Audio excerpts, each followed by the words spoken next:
Magandang tanghali mga kabay. So ito po yung last ko na repair mga kabay. Ayan, sasaksak po natin. DW810 mga kabay.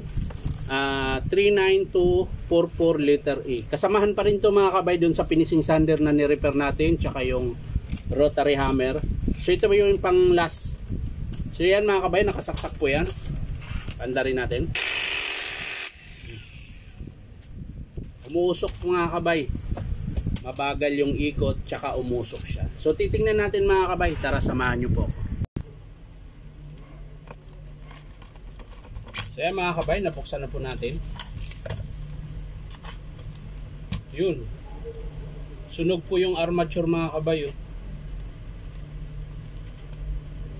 Ayan po. Sana makita nyo po. Ayan oh.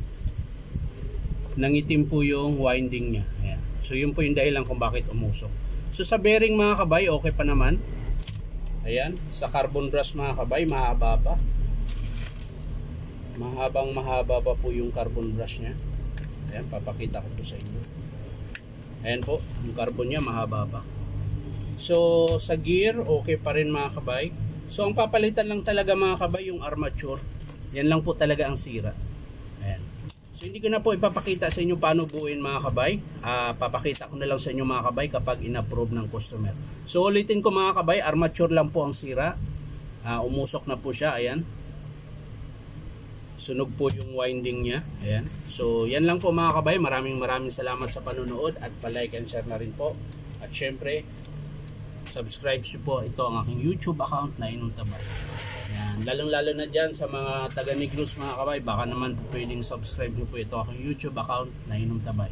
At lalong-lalo na dyan sa aking lugar, sa Poblasyon Bindoy, Negros Oriental. Yan, sa mga taga Pansil dyan mga kabay, taga Kabugan. Yan, taga Ilaya, taga Tinaugan. Yan, shoutout sa inyong lahat dyan mga kabay. Taga Kambihod. Yan, syempre yung taga Libuo dyan. Libuo, Tagaytay, ayan, Tangke, Bulod, ayan, Abot og Nalundan, ayan, Pagsalayon, Kabkaban, ano pa ba, Luho, ano pa, Mabato, ano pa ba, subscribe naman ako mga kabay, Banban, Ayungon, umabot din ako ng bago dati, ayan. So yan lang mga kabay, maraming salamat, bye bye.